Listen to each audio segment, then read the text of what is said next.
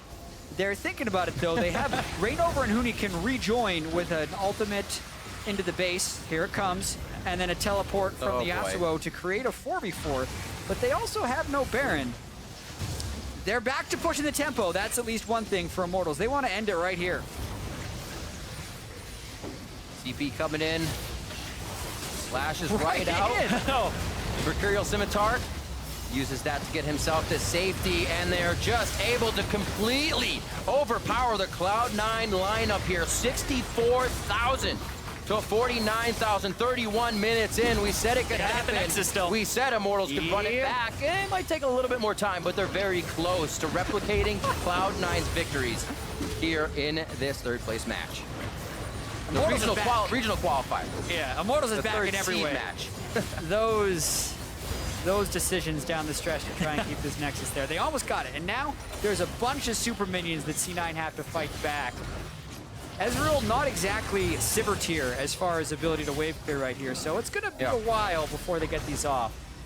It does put a small timer on Immortals, however, because all of the farm in the game is going to C9 right now. Yeah, the TP back in, goes across Sneaky. This is a good ultimate here from Smoothie, but it doesn't hit Sneaky, and Huni would love to take it if it had done that, but knocks up Smoothie, decides to take it there, goes after Jensen in the back, but ReignOver's tanking the turret the entire time. Goes down before the turret does, and now WildTurtle, well, can't really hit the Nexus, goes after Meteos, who has the GA, and decides to just back off because Huni died in the process as well. Yeah, it was pretty crazy aggressive of Immortals to go to that play. It was a 4v4 with 2 Nexus turrets up, and they just did it. They got the Nexus turrets because the minions were helping, but now the inhibitors are beginning to respawn. So, like, Immortals need to actually proceed with a little bit of caution here. Yes, they're up 14,000 gold. Yes, they've killed every turret in the game, and C9 hasn't got a single one. But if they throw their bodies at the Nexus without killing it one more time, C9 might turn this one around. Looking for it. Pobelter taunted. Doesn't have to pool, keeps himself safe. He can still get to that front line a little bit. Sneaky threading in the queues. They are hitting nicely, as Immortals have to respect that damage that can come out from the AD carry a little bit. Everybody else on the line has to get into that fight. It's a slow push forward for the Nexus. Are they going to just focus it down? Yeah, they could probably just hit the Nexus here and win. Hit up ReignOver, he goes down. Actually, they're not focusing the Nexus, they're focusing for kills. Huni very low. No, they finally get the last few hits in as they say fight or win. They go for the win. Immortals is going to keep the series alive now 1-2. The reverse sweep dream has begun for Immortals if they want to make it through to that, but there's still a long way to go yet. We know the picks and bans in this series change every single game. We know how strong C9 looked in games 1 and 2, but we also know that this was a pretty quick victory by Immortals, and they look quite comfortable. So 2 games left, maybe 1, and then we'll know our final team for Worlds. That's the big thing, is they looked comfortable. Immortals look comfortable here. That's how you get back into this series. You can't have a very long game and have it be drawn out and exhausted. Very quick win for them. They can once again go backstage and now say, all right, we can win this series. Despite being down 2-0, it's whoever takes 3 games first. And that's a little crazy. We heard Adrian saying live by Huni, die by Huni. It seems right, but it almost also seems the same way for Impact. That felt like a Pobelter game as well, right? Like Impact, sometimes he gets crushed. It wasn't necessarily like he was getting solo killed. Yes, Huni got some lane priority, but that was a map win by Immortals for sure. Absolutely. Now to break down that game, let's head over to the analyst desk. Thank you very much, Riv. I'm sorry, Crumbs, but the clean sweep was not to be today. Immortals just marks like not small subtle at all, just small like, yes. victories. Yeah. But Immortals able to strike back here and extend at least to the 4th game. Plenty of adaptations in Champ Select, both in bans and picks. Let's identify those and talk about them. Well, first. like Jatt was talking about the draft, C9 put themselves into a hole here. They don't have any actual winning lanes. We actually thought maybe they'd go with the Echo for Impact. He's been doing so well on it. But right from the start, you show your Shen Trundle, so you can counterpick top, counterpick the bot lane with whatever support you feel like. And Karma was still up this entire time. We saw the previous game, Cloud9 just crushed the bottom lane by being able to take advantage of the drafting, taking their dual lane in the later rotation, and come up with something better, right? Karma is up, Lucian is up, there's still more opportunities to have a much stronger matchup. And with the lack of Cassiopeia, which is known as the Cloud9 answer to Vladimir, the Malzahar was just not living up to the expectations. Yeah, I think it was just a lot of it came down to Immortals bans, actually. They just banned out a bunch of things that they don't want to deal with. They banned out the Jhin, which is something that I always said at the beginning of the series they should probably do something about. They gave it away game 1, game 2 they tried to take it. Clearly it doesn't work for them, so just get rid of it. They early take the Ashe, which is the clear next best favorite, with the Sivir also being banned. So Sneaky has to resort to probably a tier 2 considered pick in Ezreal. And then from there, the other thing too is it seemed like C9 was over worried about a couple things. Like a lot of people worry about Trundle being taken into Shen to steal all the resists that he likes to build, but that's not worth giving up the laning pressure that they had, as well as the fact that Shen can't dominate a lane the way that a lot of other Impacts picks throughout the playoffs can. So I think there was just a number of draft things that it seemed like C9 kind of over worried about when they could have just taken an Echo and then taken. We thought they'd stick to the same formula that they've been doing for the past 8 games. Exactly. They changed quite a bit for the fact that they were the team that was on the front foot, right? They had the pressure in this situation, and I do agree that they could have solved their draft issues in this game in pretty much any lane, right? Because Lucian's still on the table, slightly stronger duo in the bot lane. As you mentioned, the Karma, which they had success with in the last game. And then top lane, Echo's still on the table with the Gnar banned out. That's definitely something that Impact has shown prowess on. So opting out of all of those into the losing matchups just meant that there was very little room for error in that early game. And as Immortals was able to establish an early game lead, it was much easier for them to execute the remainder of their game plan with that through the mid game. Yeah, like we said, I think it was just C9 maybe like over-analyzing what they needed to do. They might not have expected the Yasuo. They might have thought the Echo pick instead, and then once the Yasuo came out, they were like, oh, this is a lot worse of a matchup than just the Echo. Honestly, the Yasuo pick looked really strong. This might be something that is going to catch on for more matches. We know it can work well into the Gnar.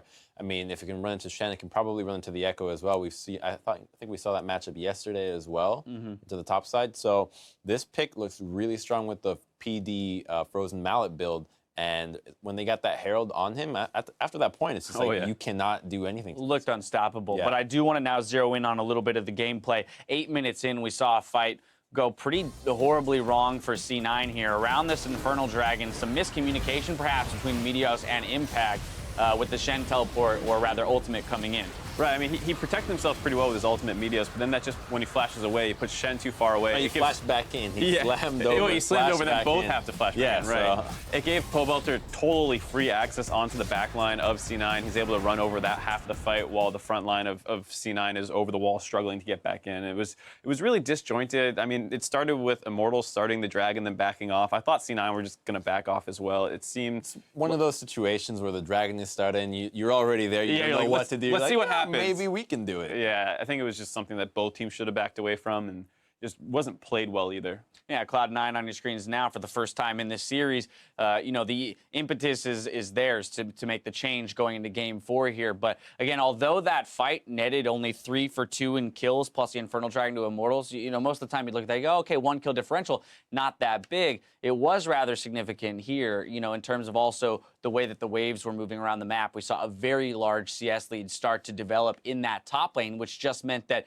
Shen had no options to really help the other sides of the map. And not just on the top, because Vladimir was able to get so much done in that fight, the result of that was in a much stronger and safer laning phase for him, and he's able to bully out the Malzahar. So now you have lanes that have a lot more pressure, and C9's bot lane, which, by the way, Ezreal Trundle is probably the weakest lane you can come up with right now. Right. That is not a very strong lane. They don't have any ways to actually kill it. Even when Meteos went down there, the actual effort necessary to get a kill against the Braum Ashe is so much that they even have to blow a Shen ultimate and TP to get that kill. So just drafting blunders and laning phase being played out, and with the fight to just seal the deal. Too many resources needing to be expended there in order to pick up any kind of an advantage. I now want to go to our second replay, which is 26 minutes into the game. 3 for 0 in the top lane, gonna net Immortals a Baron off the back end of it as well. Yeah, and this is gonna be one of those things where Huni off screen right now is dealing with 2 people on him, while the rest of his team is able to deal with, once again, the back line of C9 just getting chunked out so hard.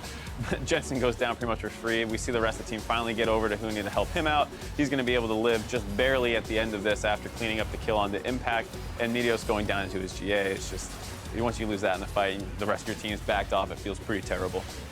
Also, too, the effectiveness of QSSs in this game, right? I mean, Yasuo is a champion that's very happy to pick that up, and it's, you know, very effective in allowing him to kind of the safety to dash into the back line, know that, hey, even if Malzahar turns onto me, I can immediately, you know, get myself out of that And situation. it just happens when you get so far ahead in just regular laning that those carries that are able to itemize with the QSS early on are just going to completely go all over Malzahar, and he's unable to actually do anything or hold anybody down because ulting the Rek'Sai that is already very tanky is not worth it. All right, so here we go into game 4. C9 is back in the driver's seat in terms of side selection. So they get to go back to blue, which may or may not help with some of the champion select issues that we kind of identified here in game 3. But I'm going to continue on the Immortals train. You've now shown your hand, you know, in terms of what you've got in order to strike back for C9 here. They still got to win one more to push it to game 5 and even have an opportunity to win this series. What are you expecting out of them from the red side here? I actually think Immortals has grasp onto something here. They really have to maintain that Cassiopeia ban. It is doing really well for them, being able to keep that Vladimir going without a counter to it. On top of the Yasuo, I kind of like the Yasuo quite a bit. And if we see more of that, as well as the Ashe into everything that's not Jhin, I think Immortals has a pretty good shot at actually taking this new game. Right, I think this is one of the times where you leave up a lot of OPs and just ban out the things that you know you don't want to deal with, like the Jhin, like the Cassio. I think Gnar is one you have to look at banning. If you are not 100% confident in your Yasuo Gnar matchup, probably better just get rid of it and not let them first pick it. All right, Immortals have found their footing, and they're not going down without a fight, so stick around, because when we come back, it's game 4 of this quarterfinal, or qualifier series, rather, not quarterfinal, what am I thinking? You're watching the North American LCS. We'll see you soon.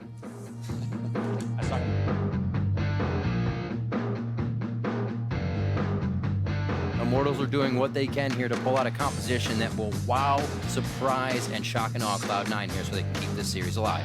There's the teleport from both teams. Meteos and ReignOver on the backside for in and out. And there's the hit. That's going to be Adrian going down along with ReignOver. Cloud9 getting pushed into their base. Mouse. We got Mouse. Hey, look at Shen. Look at Shen. Greg SG. Don't let him be over the wall. They enter Cloud9's base 3 minutes early of both of Cloud9's wins, and they look to finish this one. They aren't leaving without a fight. Immortals is going to keep the series alive now 1-2.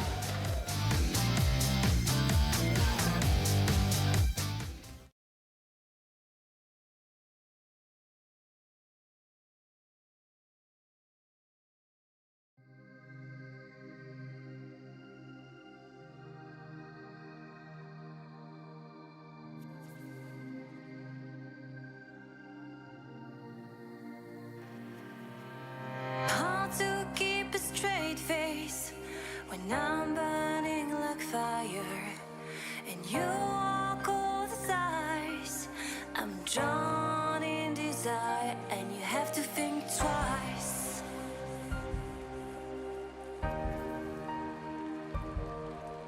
It's hard to keep smiling when I try to set things straight.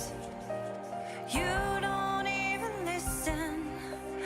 I'm just getting late, like you're on a mission.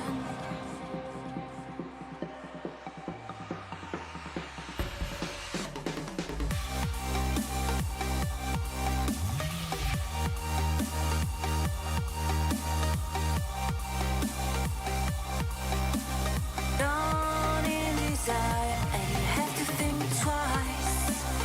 You make me weak. You're the one I seek, and I hate that I love you.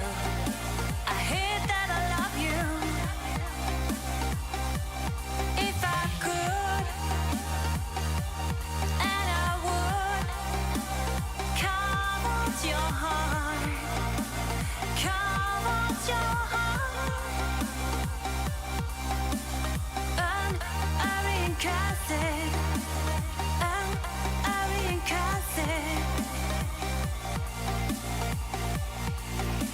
It's hard to keep smiling when you're closing every door. I'm trying to open. I tell you love you more, and you say it's broken.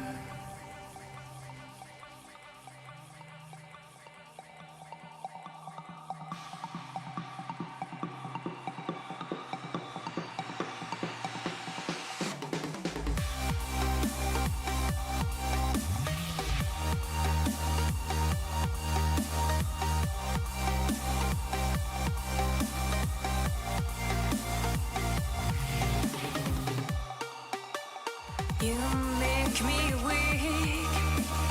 You're the one I seek. And I hate that I love you. I hate that I love you. If I could, and I would, carve out your heart. Carve out your heart. And I reincarnate it. And I reincarnate it. It's hard to keep smiling when you're closing every door.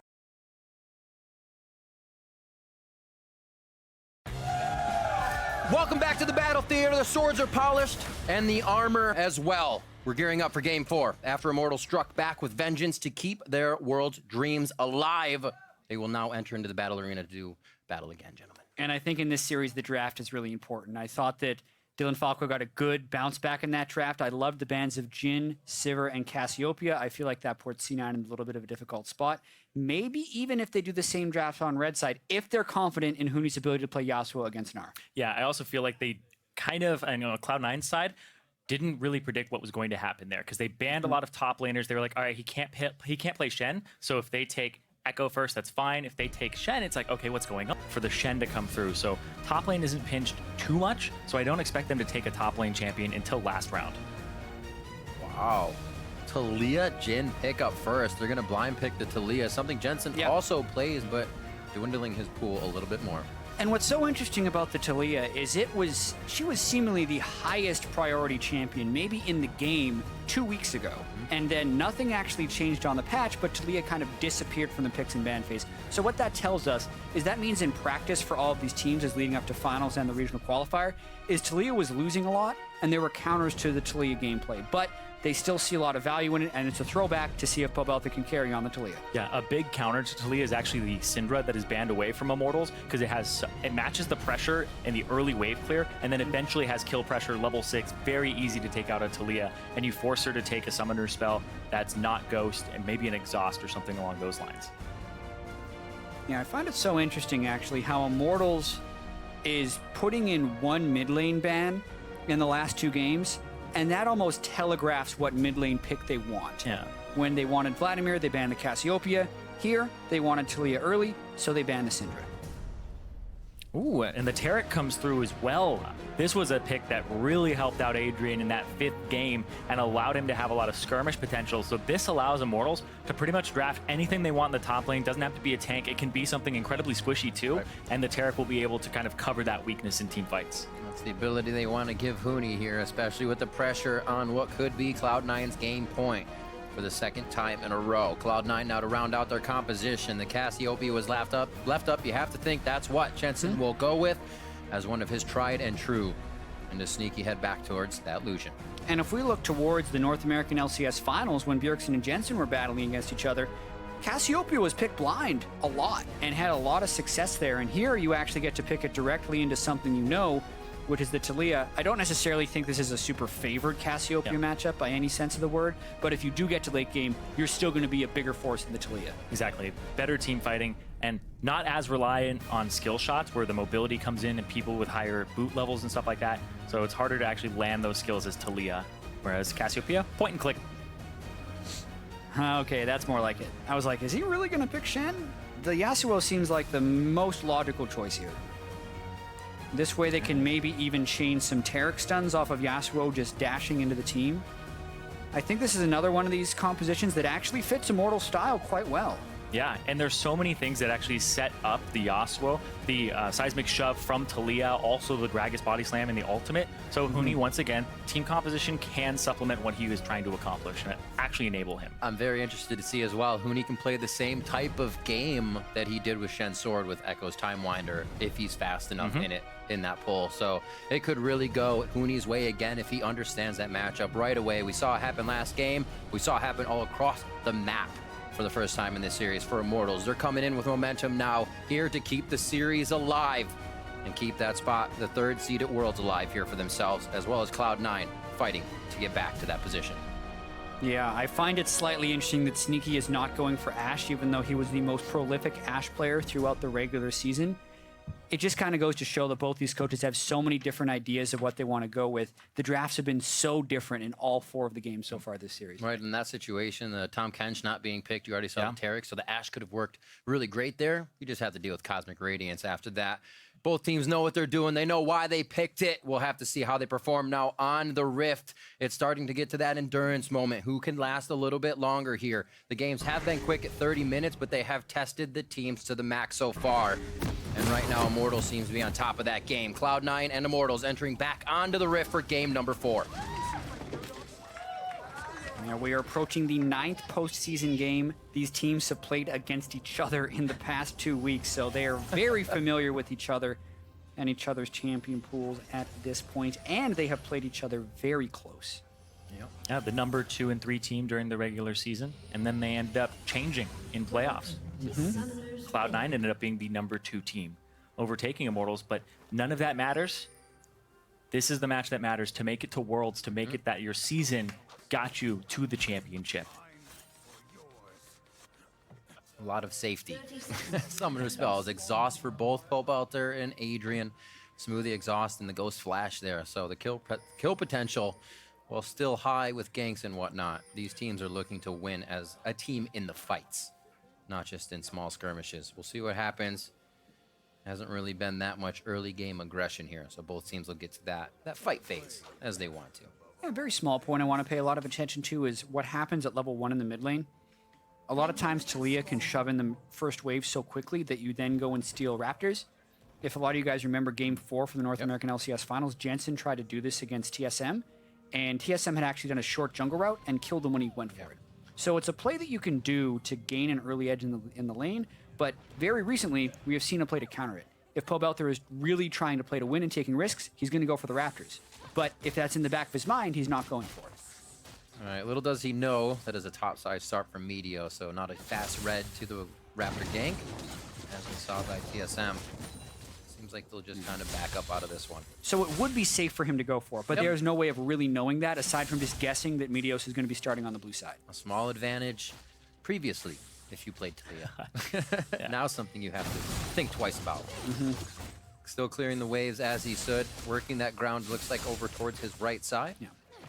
Just playing the lane easy, conservatively.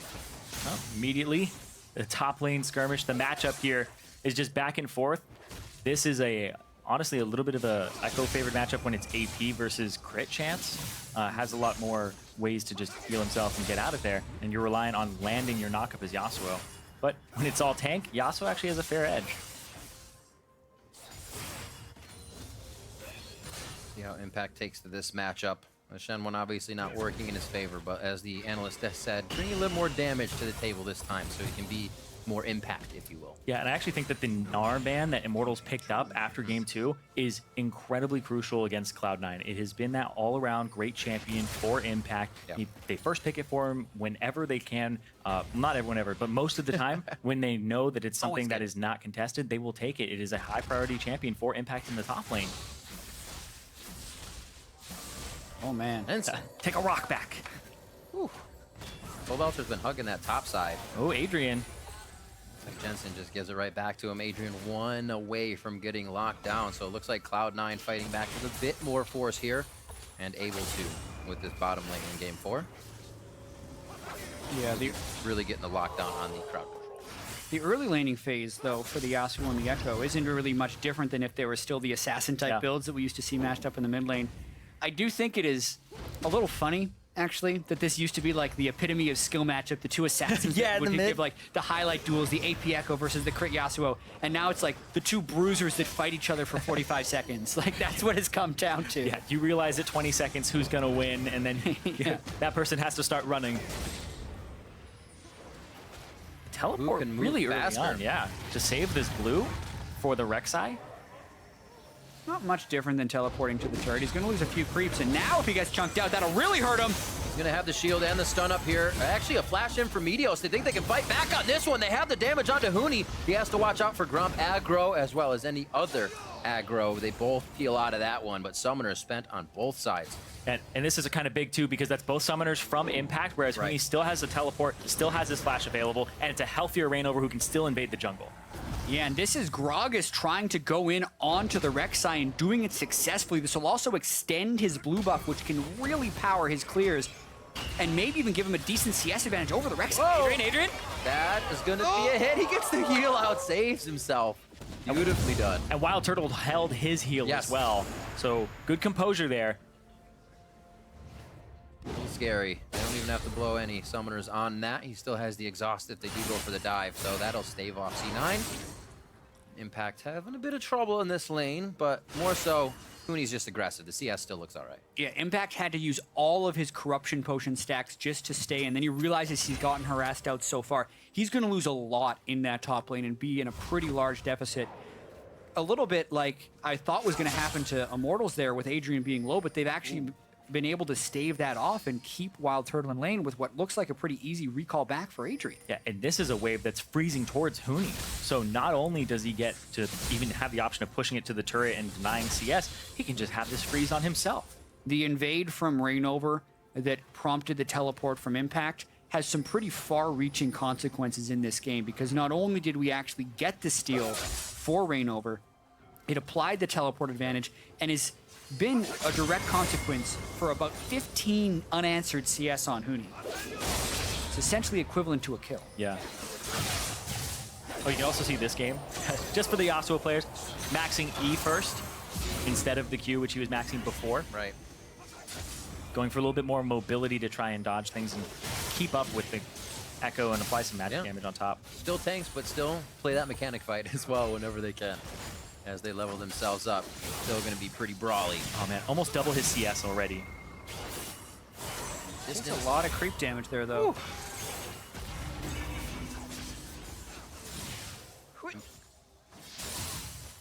That's going to get pretty volatile up on the top side. ReignOver level up on Meteos right now, so we may see something crazy happen here as he heads towards that. Krugs is down, so he's going to be seen by this ward. His Impact says, getting a little too aggressive without vision. Slows him down. ReignOver coming up top because the level 6 happened for Huni, but there is a pink ward here, so gonna deny some vision from Impact, but still pressure on this top lane in favor of Immortals, and that's a big boon for them. That's where they need it. And if you think back to the series where Immortals ended up losing it to Cloud9 in the semis, it's because they couldn't get pressure top in a lot of those matches.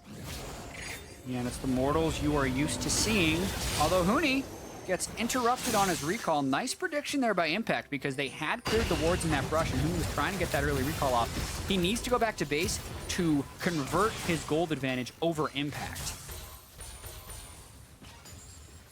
Echo does have a good, easy time pushing this wave in. It is a cannon wave, so he'll probably lose 2-3 creeps. Didn't have too much. Only grabbed himself a ruby crystal, but it's getting there. Takes the time to let that wave pile up as Impact pushes it in. Actually teleport down, so he may lose a good bit here as it crashes in. Mid lane 75 to 62 as the tier continues to stack up for Jensen's side, only at 144 right now, but keeping Pobelter at his turret to prevent him from doing a little roam walling. Yeah, and I'd say that's a pretty good laning phase so far by Jensen, especially when Talia would have had the option to shove in a little bit at level 1. Pobelter's itemized defensively, Jensen's kept him pushing in. And they know that he's going for this. They saw him with the ward walk over here, and it looked like it was a possibility for Meteos to try and make a play in combination with Jensen, but they decide not to.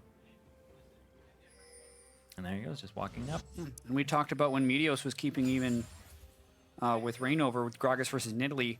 It's not quite as impressive that the Grogs is ahead of the Rek'Sai, but it is still a little surprising. Oh, flash play here. Got the Bastion go back. They get a good stun. Meteos comes in. No Cosmic Radiance here. WildTurtle can't even get back to ult. He doesn't have enough room. Will he be able to finish on Adrian? Is sneaky. Gets that relentless pursuit with a few more shots, but it does not clear him out. However, pick up first blood. Yeah, pick up first blood. They had to actually use a lot to get that. The knockup from Meteos didn't hit WildTurtle, so they had to spend a little bit more, but the exhaust did come through from Adrian. So overall, very good play there from Cloud9, which gives them an advantage. Still a great gank overall because they were able to get the summoner spells out as well as the kill, and they also strike exactly when they needed to, right before Adrian hit level 6 on Tarek. It'll also probably give him this Ocean Drake. Oh, walls Meteos off in the pit by himself. It's like old. It's like oh, no. Oh, he used the disengage, and ReignOver has no mana. Adrian over the wall. Remember, there's still no ult there for him. ReignOver as well. Sneaky's going hard on this one. He's going to get the kill onto Adrian. I don't know if they have the guts to go for ReignOver here unless Meteos is close enough, and they are going to start hovering. Got to watch out for Turtle. What was Immortals thinking going for that harass there? They'd already lost the duo lane. The Drake was all but taken. Pobelter didn't even arrive. And they're just meandering into the pit with ReignOver and Adrian. It gives a kill back over to Smoothie. We'll see it here again. It seems like not having Meteos gave them too much sense of security. Yeah, that's a really strange play there from ReignOver because that ultimate is his disengage. He runs out of mana, doesn't have enough for body slam immediately. It just comes up after, so he's forced to use his flash to get over the wall. And then Adrian walks up and ends up dying. He's trying to support his teammate, but nope. Ends up going down and giving another kill over to this Lucian.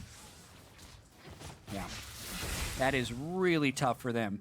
They'd been able to accumulate a very small advantage on the top side, but yeah, starts with a good gank and then ends with a bad play by Immortals. Whatever advantage they had in laning phase is long gone. Yeah, and Ocean Drake goes over as well, which will help the laning phase from Cloud9. Is definitely a big thing for Echo top lane. You don't have to back as frequently. He spends a lot of mana clearing these waves. Ooh. Very nicely done. Actually got the phase dive in to enter goal, if you will, goal side on the turret, get himself towards Yasuo. So it seems like Impact is actually kind of adapting to that situation, unlike he could with Shen's sword. 72 to 82 still there. Huni keeping into the top side. Actually had teleport for that fight in the bottom. Would have been even worse though if he would have lost lane to that and then the result of both, or just, sorry, ReignOver dying, or I should say Adrian. And now back to lanes. First turret still yet to go down. A lot of gold could just fall into someone's pocket very fast. And Immortals was able to utilize that last game and really catapult themselves. I don't know if that's going to be the case here. Impact just applying so much pressure in the top side now, despite being at what was a 50 to 30 CS deficit early on in the game. And able to keep the pressure up too, because he just ults straight back to lane as Huni has to clear the wave and recall. And he interrupts his recall again, so Impact gets a clean base off and then is still able to get back to disrupt Huni. That's just going to continue to keep Huni at his turret. And Huni realizes he's going to have to try and clear this wave during that time. He's not going to get a clean recall for himself and may have to burn his teleport to get back, unless he gets jungle assistance, but he can't go topside. ReignOver is occupied in the bot lane, because that's where Meteos has been hanging out. Yeah. Unless Huni gets some help up from ReignOver, I almost feel like when he recalls, he will lose the turret. So he has to sit on those items for a while. He's going to get his recall off here, but that's a full wave. He'll have to use his teleport. I just realized he still has his teleport. Yeah. But he's then going to opt into a teleport deficit.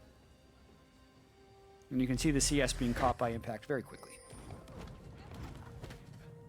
Yeah, didn't see that ward. He's having too much fun surfing. Yeah. That's a really early upgrade by Jensen for the blue triangle. Yeah. Yeah. Pobelter doesn't think to check. It's going to stop his roam's top lane, too. Might be seen by ReignOver as they come down. Oh, yeah, Impact's playing that really well now. Getting the 3 proc off onto Huni and Huni's wind wall. Not doing exactly what he needs it to do in these. And here's the thing as well. In this top lane matchup, Huni has actually wasted so much time because the way that you punish the Echo is his ultimate is down. And then you back, get an item advantage, TP back in lane. You have the possibility of maybe killing him. But now, you're going to have to go for a flat kill while he has that ultimate backup. And Huni is sitting on 2,000 gold. Yeah. His recalls have been endlessly delayed here. So, like, even though he's able to get his CS up, they don't actually have kill threat impact. So, I think the reason ReignOver's up here is actually to prevent Huni from having to burn his teleport to get back to lane. He wants to shove it out, find a recall position, get there, and then be able to walk back to lane. Yeah. stopping the possibility of a freeze or a hard push and making sure he can clear this wave and then get a nice recall off. But he needs to run really far back because he's had a couple Pretty of scarred recalls. Yeah, there we go. He can see where Impact is. Make sure that he's not coming. Ash Arrow, not even in the game. Stop him from backing. Another quiet game now, 14 minutes in. A little less action than we saw last time. More like the first game, so invade this on the could blue. explode. There's the TP from Huni. As I say it, let's see the action. Ding ding goes the bell. Blue is going to go over. That is ReignOver's as he smited it down. Bastion's going to lock down Smoothie as the rest of the team gets in. They're actually piling the health bars in, but the AoE is huge from Immortals. That swings back around with Impact's damage as he takes down ReignOver, and now it's 4v1 on WildTurtle. Impact may stay alive. There was a burn, but he will. And now Jensen starts to push forward here. Cloud9 scattering hard enough that Immortals couldn't finish off those kills. Wow, what a massive fight right there for Cloud9 because it looked like that was how Immortals could get back into the game. Huni finally went back with his 2K plus gold, finally bought, and then could teleport immediately into a fight where it seemed like they'd section Cloud9 off, but the fight just doesn't work for Immortals. Adrian dies before his ultimate completes onto him. C9 just seemed to all get away with very low amounts of health. And let's watch this one more time. WildTurtle throws all of his shots out. They're hitting Smoothie, and Sneaky is the one who goes after Huni. So Huni, 2,000 gold spent, whatever. This 3-0 Lucian is zoning him from the fight. Impact able to get his ultimate off and get another kill. And that whole top half of the fight, they're trying to weave spells in there. But Jensen just does so much already. And Huni, Whoa! Only so healthy. That was his last breath as Impact takes him down. 30 seconds on the clock now, and again, that lane swings in favor of Impact. Yep, that double buff as well as having 4 stacks already on his Dark Seal. He's starting to get to the point where you're considering him a Magize. Also has a very nice Sunfire cape to just keep taking against Huni, even if he tries to wander off. 27,000 now to 24. First turret hasn't even been taken down for that gold bump.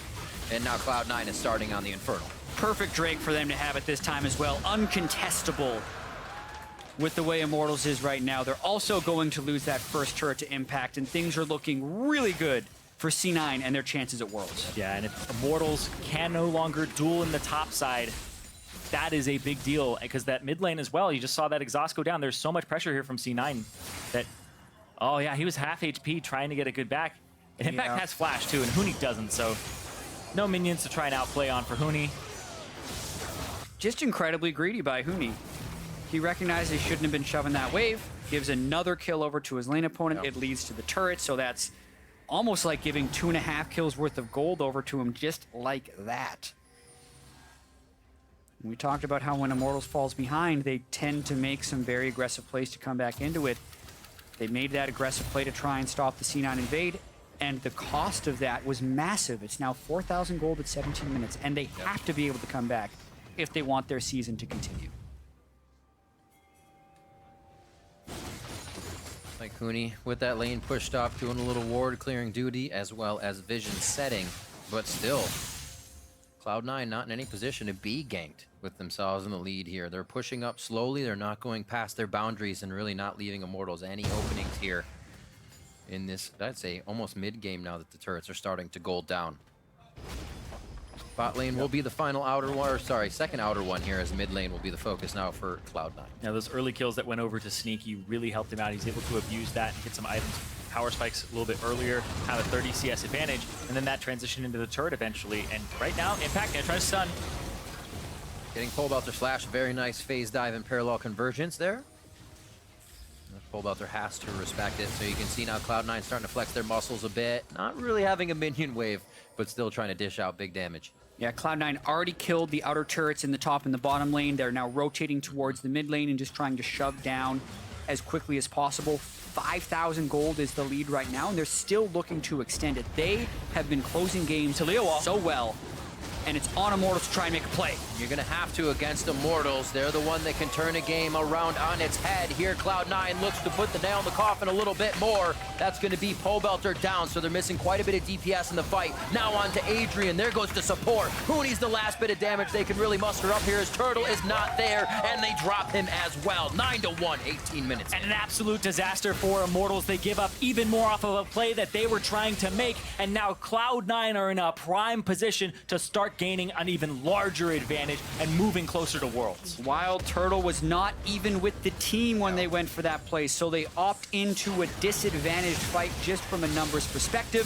The outer goes down, the inner goes down, 4 turrets to 0, and a gargantuan lead for C9 in a clinching game to go to Worlds. Pobelter had used his flash previously. He ends up using his Weaver's Wall to get in. Jensen actually shows up here. You think he's sectioned off from the fight, but nope, he comes in from the side. He's actually going to flash over the wall to join in, hits both ReignOver and Huni with his ultimate so they can't continue on to Meteos, and by that time, it's already Pobelter dead. The Cosmic Radiance can't go off because Adrian was a little bit late to the fight in the first place, and Immortals seemed like they weren't all on the same page. Yeah, Jensen and Impact did a bunch of work in that fight for C9. At the beginning of that, Sneaky and Smoothie were actually in the blue buff of Immortals. They ran all the way across the mid lane to make it in there to finish off the fight from them. So at the very onset of the fight, Immortals did have a numbers advantage. They just didn't have the damage to deal with Jensen's Cassiopeia and Impact's really strong Echo. Also just kind of saying, oh my gosh, Meteos, there's 1 or 2 here. Let's ult Meteos with the Yasuo ultimate. Kind of lose a lot in that as well, and they have no follow-up to it. Meteos was able to crawl out, and now Cloud9 are right back at the front line and ready to push against Immortals. 9-1 here with a dominating lead. There could still be a separation fight. There's a lot of conditions where Pobelter can create something that is big for Immortals here in a skirmish, but it's got to have to be almost perfect. Yeah, and they have to execute so cleanly, and they have to get over what is probably running through their heads because they were the #1 team in the spring split, the #2 team in the summer split as far as the regular season goes, never even making a final, and 33-3 is their cumulative regular season record, trying to make it to Worlds. They might catch Jensen! This is one thing they need to start doing is dropping C9 members so they can grab more control of the map, but now it's 1-for-1 and C9 start to push back a little bit harder. Immortals have to take position once again on their side. Yep, Huni charging up his ultimate, making sure that he'll have those Qs ready. And Immortals strike swift and hard. They pick up Jensen, but they give up ReignOver in the process, and they need fights kind of like that, but that's the right idea. Yeah, a net neutral isn't a bad thing for them when you're 8,000 gold behind, but when they extend their main playmaking spell and still have ReignOver go down for the trade, it's not going to help them get back in the game. It's also a testament to how much Cloud9 has been able to improve. They were the 3rd place team in the regular season, but they lost in the quarterfinals in the spring. They make it all the way to the finals in the summer. They destroy Envy yesterday, and then they have to go up against Immortals, who, as we keep saying, throughout the majority of the regular season, it was almost an afterthought about, oh yeah, so Immortals are going to go to Worlds, and who else is going to go to Worlds? But now it could be Cloud9 over Immortals. Even then, it was like MSI. All right, Immortals looks really strong coming into MSI. Oh wait, gets knocked out. Maybe the same story here for Worlds. And you think about Cloud9's journey like you were talking about, the team didn't really have a lot of coordination. They've come together, and even on top of that, Cloud9 have really shored up a lot of their weaknesses. They were one of the lowest cumulative kills per minute team in the league, #9, and they got it together, and they're able to play the style that Immortals is trying to play, where they can be brawly and they can have early advantages, and they play proactively now. It's something you need to have as well, because closing out these games is exactly what you're going to need to see from these teams at Worlds. It's something that usually always plagues a team at one time or another, where it just goes too long and you're not able to close it out. Here, we're going to see if that can happen for Cloud9. Immortals, as we said, still in a position to make something happen for themselves. 8,000 gold lead looks pretty good for C9 right now, though. Yeah, already being able to down the 4 outer turrets. They haven't allowed Huni's Yasuo to get going. Both of Pobelter's Weaver's Walls have backfired, and Sneaky is 5-0. So all of those things are very beneficial for Cloud9 as they will most likely start baiting around Baron. Yeah, the 7,000 gold lead is about the time where you would want to do that, regardless of the time on the in-game clock. And they've had Drake control the entire time. And there's just been a lot of flubs here from Immortals. ReignOver going in on the Drake and trying to steal it with a barrel, and then having it backfire onto Adrian and blowing a lot of summoner spells. Cloud9 have been punishing summoner spell usage very heavily in this matchup. Throughout the series, they've been able to catch Immortals out of position in all games except Game 3, where Immortals had a pretty strong bounce back, but it prevents Immortals from being able to group up for the positive plays. Currently, though, most of Immortals' summoner spells are up. It's just they don't necessarily have the items they would need to try and pull off the play. Still waiting for the heavy use of exhaust in these fights. They could really throw Cloud9 off if they think they're going to be finalizing kills and go too deep, because against this composition, that's how you get locked up, and that's how Turtle starts coming up with kills in Huni. Yeah, but Pobelter has had so much pressure on him from Jensen. We've seen him blow his exhaust in lane multiple times already because the Cassiopeia just looks like he might flat out kill him. The threat is becoming very, very big. Immortals are kind of having to react here as Cloud9 pushes on them a little bit harder. Locket of the Iron Solari finished up now for the side of C9, and it's really not too much of built, or at least the Aegis is built on the side of Adrian, I should say. So very close to having those shields. Everything they can get in these fights is going to be huge. Cloud9 only pressuring down more. No, if Impact's going to get this one. Gets himself in a bit of danger here, and he's going to try to walk his way out. No teammates to help him on this. Steel Tempest mids A little bit too aggressive there. Yeah, thought he was going to go back over the wall to get out. Flash is late. Baron's going to go down in this tussle towards the bot side. Very empowered nicely recall. done. And now he gets out. Oh man, Impact with a cheeky play to invade. Doesn't even die. Gets the flash out of Huni. Meanwhile, all of C9 doesn't even need to worry about baiting around Baron. Really nicely done. And it looks like Pobelter once again had to use his exhaust. If he got jumped on at the blue, wasn't expecting that, and then ended up having to blow his summoner spell when he got chunked to half HP.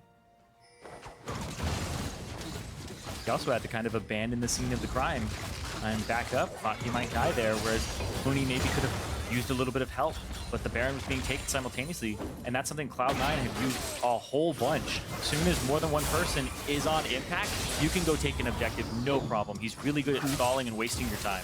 It's also one of the big strengths of Cassiopeia, just the massive damage per second on Baron, even without a Mountain Drake, which will not spawn in this game, since we have the Cloud Infernal and Ocean Drake already.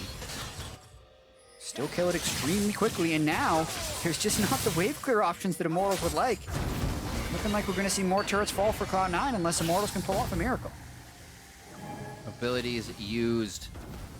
As Immortals is a little scared here of the pressure Cloud9 is able to put on. Those world streams just a few hanging threads away here for Immortals as they try their damnedest to hold on. A few Youmu's being thrown off, seeing if Sneaky can get anything out of Immortals.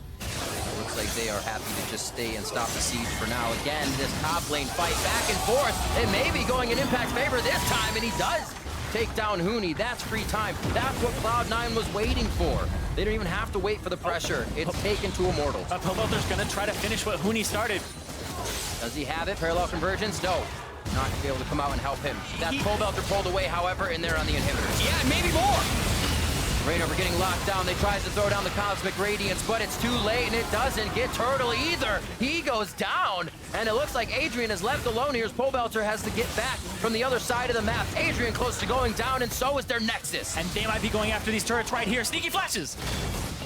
Cloud9 getting in means so much to them and the members of Cloud9 to get back to Worlds with this new squad. They're trying very hard, but no, this may not be the moment. They'll have to take another chance. Huni TP. He's trying to actually get more off of this, but nope.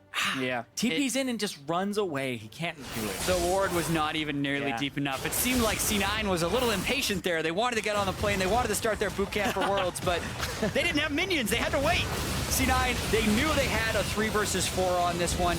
They burst out ReignOver before the Taric ultimate can hit. They get the stun onto WildTurtle, and then they're just like, you know what? We killed enough people. Let's go for the win. Yeah. And Adrian, that was also an ultimate that did not hit WildTurtle, and that's what prompted them to jump immediately on him because the Cosmic Radiance was down. And Adrian's ultimates in this game have been a little bit late because Cloud9 are striking so fast, either as a response or the proactive play that they're making. They're just eliminating Immortals from the map, and it's very hard to react with those few seconds before the invulnerability comes out. Cloud9. Seconds away from possibly lighting that fuse they've been waiting for. It's going to be the Drake first. They have their head in the clouds in this 4th match. And they will now be making their way towards the inhibitors. 2 left for them on the mid and bot side of the map. It looks like they're going to force IMT, obviously, to fight around those inhibitor turrets to make this happen.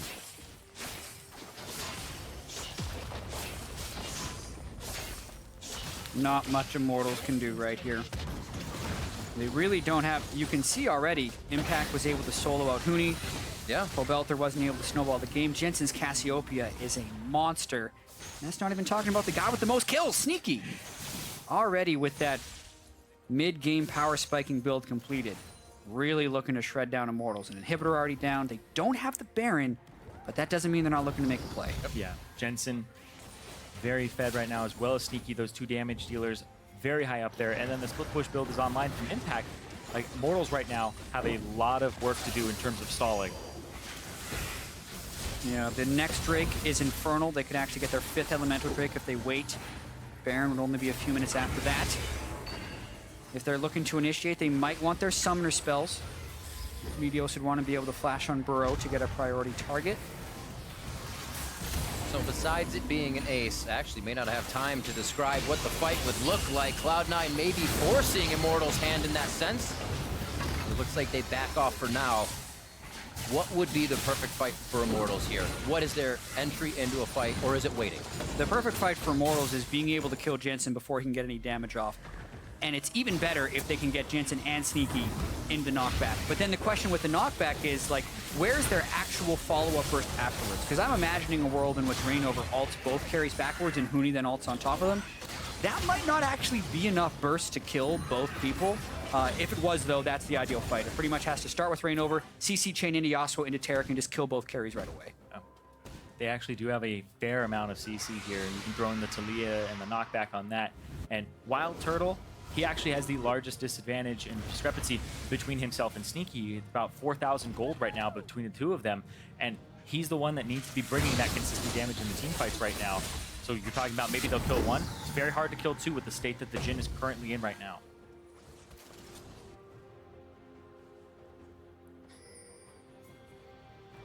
Yeah, Baron's only a minute away, so it looks like that's going to be the next thing C9 turn for. They don't even necessarily need to get the Baron. They just need to draw Immortals far enough outside of their base so that they can get an engage on them. And they got to be feeling pretty excited right about now. Being able to make up for their defeat in Toronto to Team Solomid, that could have clinched the #1 seed for them. If they win here, they'll still be going to Worlds, but they'll be going as a pool 3 team, actually. Yeah. Which means their group is most likely more difficult. No possibility of a wild card in your group. But even so, a lot of people have been saying C9 is the best team in North America, at least from practice leading up to the finals. Definitely, their 2nd place finish is well deserved. This is the 3rd place team, as we were mentioning earlier. They're playing against an Immortals, and if they can beat them here, super well deserved, and they catch Pobelter. Meteos wants, oh my god, Pobelter gets melted, and the rest of Immortals can't even act on this fight as Cloud9 engage. You were saying they gotta catch him outside the base, and that's exactly where it happened. Anywhere outside the base is Cloud9's map. WildTurtle calls down the curtain. They're going for the top inhibitor. There's no show to be seen. They're going for the top inhib. Oh, what a nice catch there. They just blow Pobelter away before Adrian can get his ult off. Again, every single time, Cloud9 are going to try and go to Worlds again with this push. One Nexus turret down, Cloud9 with their eyes on the prize. And they're looking to make it happen. 32 minutes in, the games have been very even across the board. Back and forth, Immortals able to grab one, but Cloud9 looking to clinch the victory. They're leaving on a jet plane. Cloud9 are your 3rd seeds for NA at World. Meteos returns to the NALCS and makes it to Worlds in his first split. The 4th year in a row the Cloud9 organization has made it to Worlds every year of their existence. They keep the legacy alive as the 5th most, or the 2nd most dominant team in all of North America. Most Worlds appearances, most Finals appearances behind TSM. Incredible for C9. The team has come together in such a strong way throughout this season, and the devastation we saw last week from Jensen is an afterthought. They are elated to be going to Worlds. Exactly, the elation that he is feeling now. After that, in North America, we'll be sending the same 3 teams as last year, but they look very different. And how incredible is that? You're looking at this Immortals team who is clearly not in the highest of spirits because they were 33-3 in the regular season, and they will not be able to go to Worlds. The most dominant team from a win percentage perspective in North American LCS history. They have the highest winning percentage of all other teams, yet they finish 4th at the end of it, and they don't get to go to Worlds. And the semifinalists from last year will not be returning. Yeah, because Huni and ReignOver are now not going to Worlds, that means every single member of the undefeated Fnatic squad last year that made it to semifinals, That's true. will not be attending Worlds. An amazing split for both teams. Immortals trying to find that victory coming into this split, and Cloud9 looking to rebuild to get to that victory, and having Reaper come in May has seemed to do wonders for the team. Absolutely. It's been an absolute joy to watch this team go through everything, like swapping supports out, what's going on. He knew what he was doing the entire time, and now the squad, they hold him in such high praise. And another thing there too, you saw Jensen, that sigh of relief. He's going to Worlds, but also coming into this matchup, both of these teams, like you were saying, look like they could go to Worlds and be teams that would represent North America. Yeah, and the ability to bounce back as well. Like, they were devastated after that loss. I'd never seen Meteos be as tilted during a series. He played terribly in the last few games against TSM, but he was crushing in a lot of these games against ReignOver, the spring split MVP, and also he finished, ReignOver was the 3rd place in MVP voting for this split as well. So like the whole Cloud9 team, incredibly well deserved to be able to go to Worlds because they had to earn it. They beat Immortals even in the playoffs, and then they beat them again. So like very clearly, they deserve it. Yeah, it was not a fluke at all.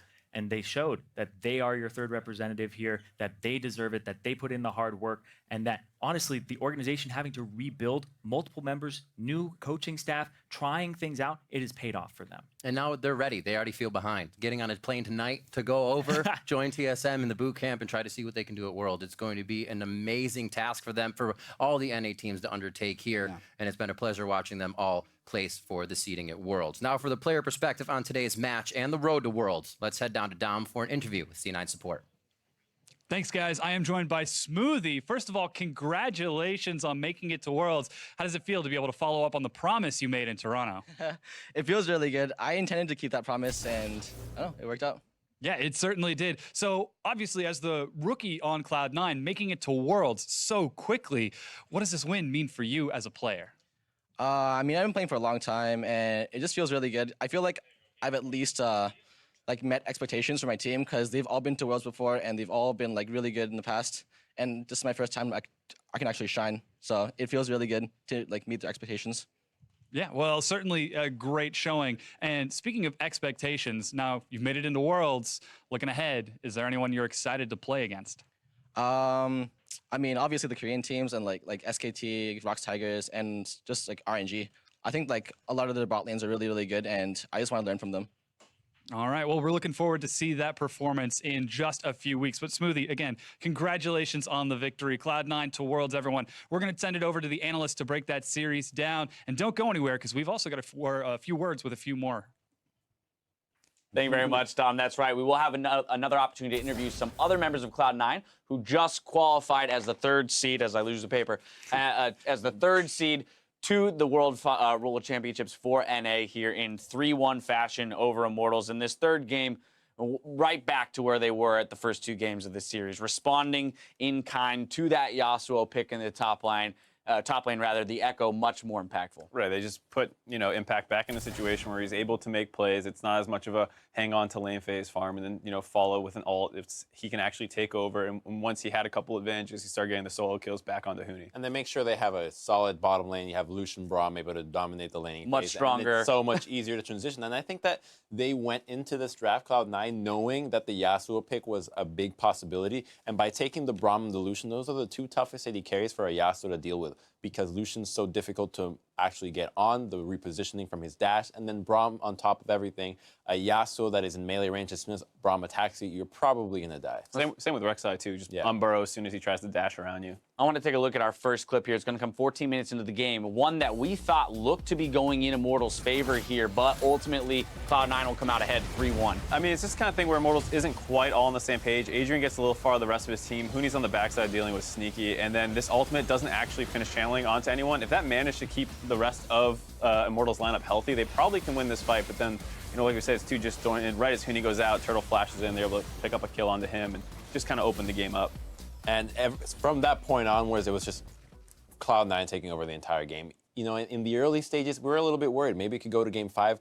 Immortals was getting good advantages in the laning phase, particularly topside, about almost a 20 CS lead, and the matchup didn't look that well. But after that point, I think he got double buffs off that point. It's just game over. Yeah, we had double buffs at the end of that fight, living with a sliver of health. Goes up, kills Huni right after, basically. That was kind of the big thing there as well, having the opportunity to get that solo kill in the top lane because of a bit of an overextension by Huni with no help there, meant that Impact had full control of that lane from that point onward.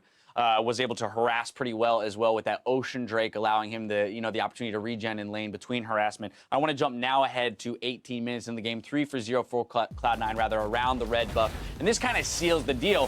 Funnily enough, at only 18 minutes in the game. Right, this is going to come in with a really nice flash ultimate here. The wind wall's not going to be able to stop it, and once that 2-man stun hits, it's already just a massacre for Cloud9. Meteos is going to be able to burrow over here, get a nice little smite over to get extra healthy, and then Huni's just going to be left with dying here with the Braum. As soon as he comes in, you get tagged with the Q, you're dead. You get stunned. There's no actual way for the Yasuo to get out of this, so maybe they tunneled a little bit too much in maintaining that pick. Right, and there were a couple things they could have maybe done better too, was just with the Taric, maybe the flash exhaust into his ult could have kept someone alive. He just came walking around the backside, and the fight was over by the time he finally got in. The ult only hits him and the Huni, who's not really Well, it started out with the Huni engage. using the ultimate right onto Meteos on the edge, which is not going to net anything, and that just diminishes the actual presence that you have in a team fight. It completely counteracts the idea of Gragas Yasuo, right? You want to use that cast with the Yasuo to get a nice ultimate off as opposed to just on one guy on the side that's clearly going to be able to escape. Well, with the series complete, we can highlight the player who went the extra mile to earn our Player of the Series award. It's going once again to Impact.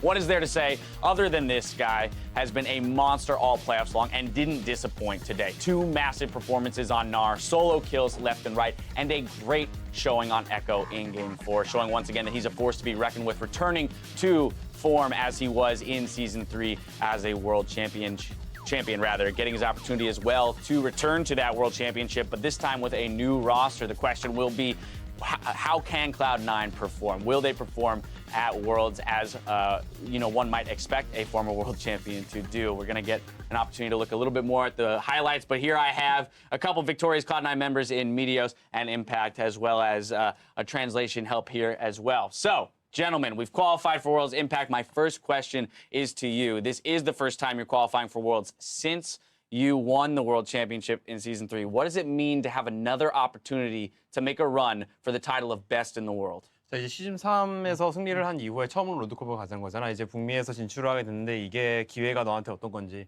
어떤 의미가 있는지, 그리고 다시 도전을 하는데 어떤 정신을 가지고 들어가는지. 저를 일단 제가 그 전에 안 좋은 모습 시즌 4, 5 때 안 좋은 모습 보여줬단 말이에요. 그러다가 이제 이 시즌 6 와가지고 좋은 팀원들 만나서 좋은 모습 보여주게 됐는데 이제 제 가치를 한 번 더, 제가 그 전에 인터뷰 계속 말했단 말이에요. 제 가치를 증명해야 된다고. 이번에 증명할게요. 진짜 온 것 같아요. So season 4 and 5, I have been slumping a little bit. I wasn't able to prove myself that much. But season 6 now, I have great teammates and a great environment to show off my skill sets, and I have recovered my form as well. And I've said multiple times in interviews that this is a chance for me to really display my worth, and I think I have been given the opportunity to do so. Now, one of those team members is standing right next to you in Meteos. Meteos, very similarly, you took a step away from competitive League of Legends, and here you are in your first year back on the LCS stage, re-qualifying for Worlds, having your next shot at making a run for the championship. What does it mean for you individually in your journey as a player to re-qualify for Worlds? It means a lot to me. I think this is the first year where it feels like I really deserved the world spot. Before it felt like I was kind of along with the ride. Cloud9 was always just ahead of North America, but this season it felt like I really had to sort of like rediscover how to jungle. I was being punished for things I was never punished for. I had to learn a lot. I took some steps backwards to move forwards, but it means a lot finally qualifying. It feels like I worked really hard for it, and it's a nice feeling. Let's talk about that journey then for you as an individual. We have asked you about that before, and you have had some high praise for the organization that's around you. But I want to ask specifically, given the coaching staff, not just Reaper but Robin here as well, what was it for you returning to the LCS? What was your major change, the major switch that kind of catalyzed your growth as a player this year specifically? I think that the major thing this year was just that I was able to realize the things I was doing wrong. Before, everyone would tell me I'm good. I thought I was good, But then coming back, I realized I'm not that good. And so I guess it's just some humility, just realizing there's so much I have to learn. Even now, I still feel like I have so much more to learn about jungling, and I'm enjoying it. All right, now with that, you've also had high praise for Impact in the top lane and the fact that playing with him is a treat. You know, you hear things such as top die, and there it is, a solo kill. So Impact, I've got to ask you, you know, when it comes to being on this team, I want to hear the reverse. What is it like to play with players like Meteos, Jensen, Sneaky, and Smoothie? 메테오스랑 이제 다른 팀원들이 너에 대한 칭찬을 굉장히 많이 하겠잖아. 근데 반대로 너의 입장을 들어보고 싶어. 너가 생각할 때 이 메테오스나 뭐 스무디나 스니키는 젠슨이랑 같이 하는 거 어때? 저를 일단 편하게 플레이하게 만들어줄 수 있는 팀원들이고 한타 때 정말 믿음직스럽고 그냥 믿음직스러운 팀원이기 때문에 제가 제 플레이를 100% 보여줄 수 있었던 것 같아요. So my teammates make me very comfortable inside the game, and it's really easy to play out the game with my teammates. And I can rely on them and trust them both in team fights and in lane. So yeah, I think those are the key things to say about those guys. I mean, the teamwork shows through all of the gameplay. My next question is what's next, you know, immediately for Cloud9? It's no secret that you guys are about to hop on a plane today and fly to Korea for a boot camp. But this was a decision that was made either win or lose. You guys were going to go to Korea either way. So I kind of want some insight, Meteos, on that decision, you know, to make a stab at, hey, we're going to go and practice whether or not we're playing in the World Championship or not. Well, I actually don't think we would have went to Korea if we lost. It was the same thing as Gauntlet last year. Jack just bought the tickets in advance saying, I hope we win. Oh, okay. And, all right. Yeah, we couldn't let him down. Well, I mean, you got to think positive, right? You wouldn't want to walk in and say, well, who knows what'll happen, right? So I appreciate the candid response there. You know, my next question is, within the actual environment of Cloud9, Meteos, you're one of the few pro players that actually does not live with the team. And I'm kind of curious about that dynamic because I think, you know, so much of esports has evolved into this, you know, well, there's team houses and you do everything together. What has it been like for you to kind of be a pro sitting on the outside of a team house, but still having to tackle the same challenges as any other organization in terms of coming together and winning as a team? I don't think that living outside the team house has negatively affected me at all. If anything, it kind of helps me focus because when I go to the C9 house, you know, it's just all business. We scrim. We just have to work as a team. And then afterwards, I go home, have my own place, just get a chill, stream, do whatever. So I guess it's a good way of separating like the really serious practice from the not as serious practice. You get that moment to step back, reflect, and kind of internalize. Impact, when we look at Worlds and we look at NA as a region and how they stack up internationally, this year, we finally saw, for example, CLG do fantastically at MSI, being the second, you know, strongest team at MSI. How do you feel North America as a region and the talent that we have here in TSM, CLG, and Cloud9 will perform at Worlds? 북미에서 세 팀이 가자. TSM, C고 CLG가. 근데 이 북미라는 지역이 이번에 MSI에서 성공을 한 것처럼 뭐 선사를 한 적이 있는데 이번에는 어떨 것 같아? 북미라는 지역이 세 팀이?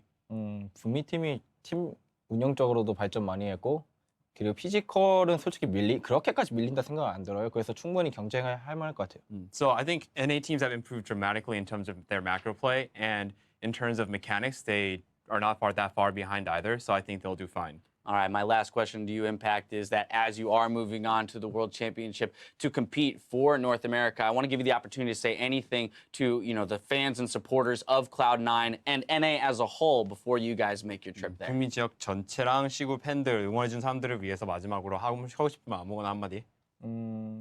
답달. Top die. I love it. All right. Meteos, anything to add there to, you know, to the NA fans, the greater NA fans out there before Cloud9 makes their trip to Worlds?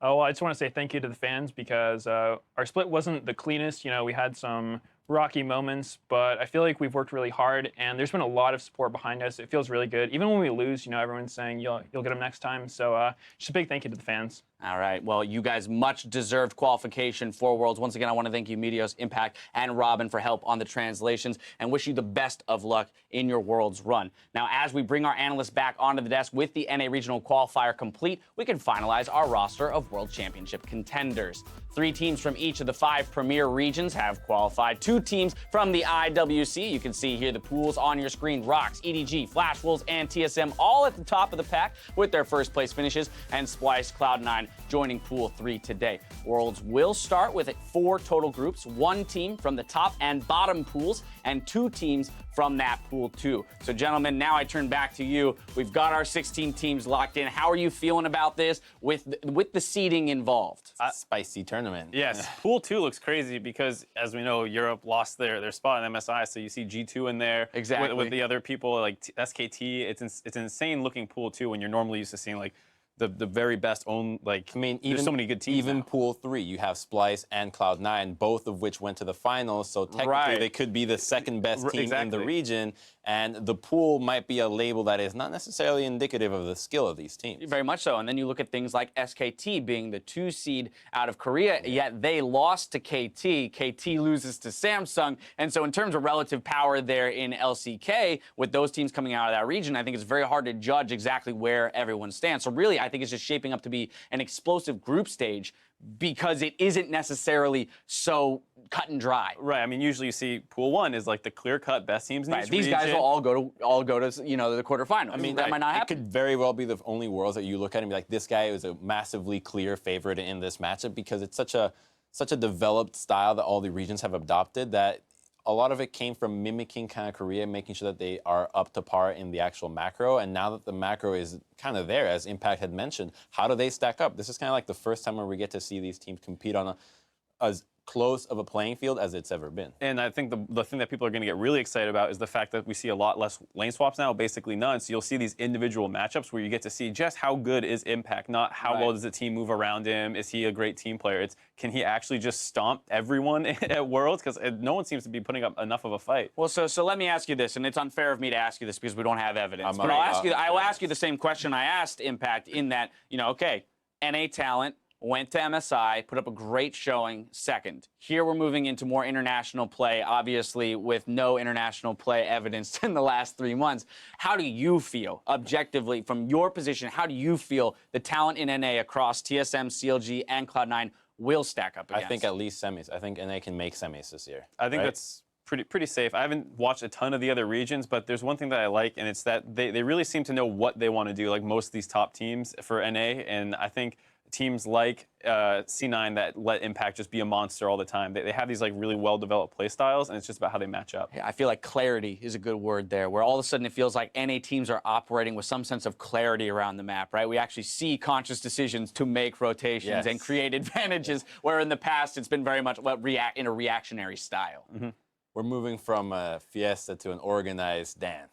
There it is. Yeah. This is a choreographed dance, no longer a clown fiesta. All right, well, with all of our Worlds teams, we'll face off starting September 29th. But first, we'll need to distribute them into groups. They will get their chance to prove just how good they are against the world's best. Run Tigers, take it! GG! Welcome to the G2 era! And they are going to get a spot in Worlds again! Now, the 2016 Worlds Group Draw Show will be broadcast live from Los Angeles on Saturday, September 10th at 11 a.m. Pacific, where the 16 teams who have won their way into the World Championship will discover their opponents in the San Francisco group stages. Now, be sure to join us for the festivities by reserving your seats today. Some tickets are still available for the group stages and semifinals in New York. So head over to lolesports.com/tickets to secure your spot to the World Championship. That's going to do it for us on stream, but Zirene will be hitting Facebook Live with Sneaky for a Q&A in about 5 minutes. So head over to facebook.com/lolesports and bring on your questions. That's a wrap in NA. So on behalf of myself, the casters, the analysts, and the entire live broadcast crew, thank you for watching, and we'll see you in San Francisco.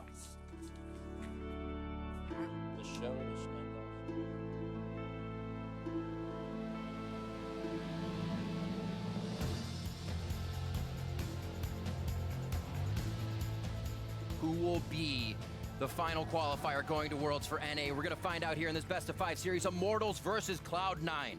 We're gonna win. Definitely we're a better team. We got this. We're going to see Adrian going down. The Tempered Fate does not help too much. And they are on to Smoothie. Immortals now losing. This is huge for Cloud9. Get him, Rek'Sai. Rek'Sai stuck. Echo's in the pit. Careful. Kite. Yo, Baron's really low. We can finish it. Great hit up from ReignOver, but can the rest of the team follow? That has been the question. He is the focus, and he goes down immediately as Pobelter finds himself left alone on the front line. Another one, a triple goes to Sneaky.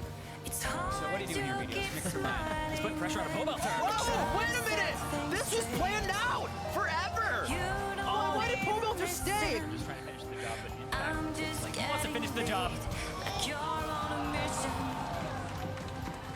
Curtain call pushes out Huni. That's the ultimate, so he's looking for a target. He actually has the back line right in front of him, but the team can't engage. Turtle and ReignOver getting pushed away. The flash body slam into Turtle. There's the teleport for both teams. Meteos and ReignOver on the backside. One in and out. And there's the hit. That's going to be Adrian going down along with ReignOver. Cloud9 getting pushed into their base. And this is Pobelter going hard to the flag. Bounce, bounce, bounce. Good balls. Hey, look at Shen. Look at Shen, look at Shen. Going against Jin, going against Jin. Don't let him be over the wall. Cloud9's base 3 minutes early on both of Cloud9's wins, and they look to finish this one. They aren't leaving without a fight. He's going to lock down Smoothie as the rest of the team gets in. They're actually piling the health bars in, but the AoE is huge from Immortals. He swings back around with impact's damage as he takes down ReignOver. We're coming up. They're terracolting. We'll be there in 5 seconds. I'm coming over. ReignOver getting locked down. They try to throw down the Cosmic Radiance, but it's too late, and it doesn't hit Turtle either. Turret flash. They're leaving on a jet plane. Cloud9 are your third seeds for NA at World. Oh, woo! Feels good, man.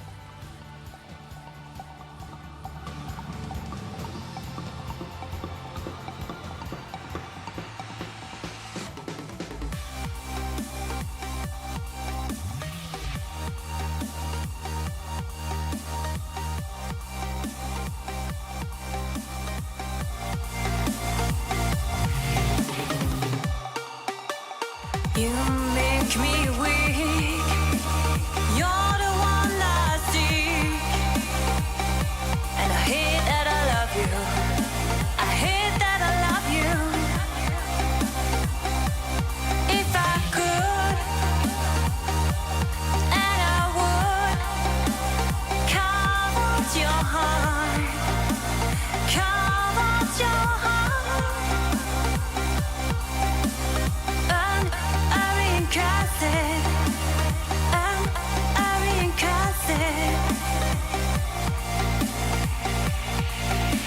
It's hard to keep smiling when you're closing every door. I'm trying to open. I tell you love you more, and you say it's broken.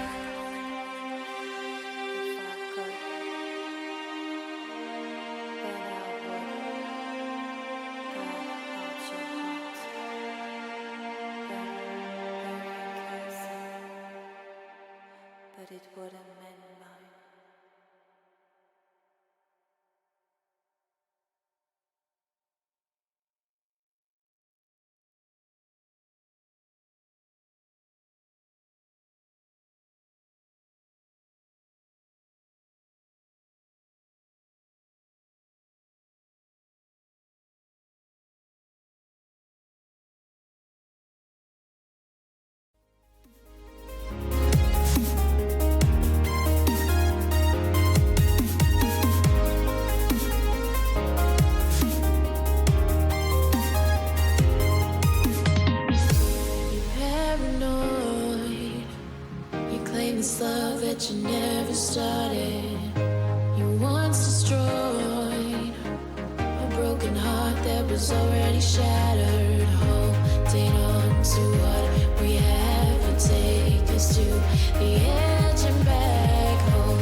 this love that you never started. You once destroyed a broken heart that was already shattered.